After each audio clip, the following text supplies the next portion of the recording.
রাজধানীর উত্তরায় বাংলাদেশ বিমান বাহিনীর প্রশিক্ষণ বিমান বিধ্বস্তের ঘটনায় এখন পর্যন্ত 18 জনের মৃত্যুর তথ্য পাওয়া গেছে।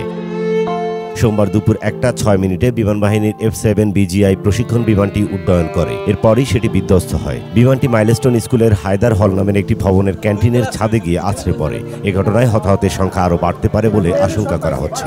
ক্ষয়ক্ষতির অবস্থা তো মনে করেন আপনার তারা থাকতে প্রায় 20-22 জন লোক মনে আহত হিসেবে বাই করছে। বাচ্চাই বেশি স্যার, বেশিরভাগই বাচ্চা। বিস্তারিত বলতে আপনারা অনেকখানি দ্বারা দেখছি সেনাবাহিনীর হেল্প করতেছে, বিমান বাহিনী আছে, আপনার ফায়ার সার্ভিসের লোক আছে। বিমান বিধ্বস্তের ঘটনায় একদিনের রাষ্ট্রীয় শোক ঘোষণা করা হয়েছে। মর্মান্তিক এই দুর্ঘটনায় নিহত ও আহতদের প্রতি শ্রদ্ধা জানাতে এবং দেশের এই শোকাবহ মুহূর্তে সংহতি প্রকাশে আগামীকাল মঙ্গলবার শোক পালনের সিদ্ধান্ত নিয়েছে অন্তর্বর্তী সরকার। আন্তঃবাহিনী জনসংযোগ পরিদপ্তর ISPR জানিয়েছে এখন পর্যন্ত বার্ন ইনস্টিটিউটে 2 জন, CMH ঢাকায় 11 জন, লুবনা জেনারেল হাসপাতাল অ্যান্ড কার্ডিয়াক সেন্টার উত্তরায় 2 জন, উত্তরা আধুনিক হাসপাতালে 1 জন নিহত হয়েছেন। এছাড়া আহত হয়েছেন 164 জন। তাদের বিভিন্ন হাসপাতালে চিকিৎসা দেওয়া হচ্ছে। এদিকে বিমান বিধ্বস্তের হতাহতের ঘটনায় গভীর শোক ও দুঃখ প্রকাশ করেছেন প্রধান উপদেষ্টা ডক্টর মোহাম্মদ ইউনূস। সোমবার এক শোক বার্তায় তিনি এই দুঃখ প্রকাশ করেন। তিনি বলেন, এই দুর্ঘটনায় বিমান সেনা ও মাইলস্টোন স্কুল অ্যান্ড কলেজের শিক্ষার্থী, অভিভাবক ও শিক্ষক কর্মচারী সহ অন্যদের যে ক্ষতি হয়েছে তা অপূরণীয়। জাতির জন্য এটি একটি গভীর বেদনার ক্ষণ।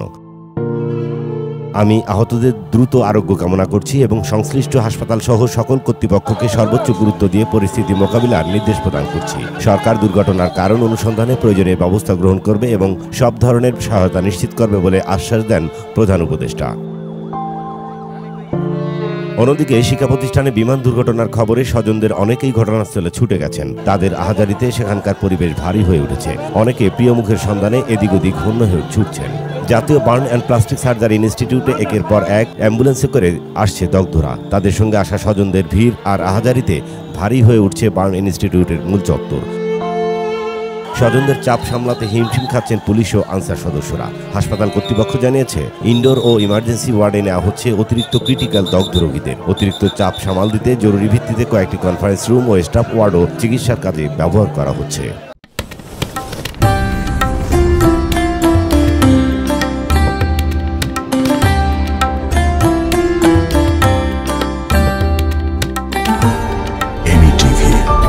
স্বাধীন বাংলার স্বাধীন কণ্ঠ।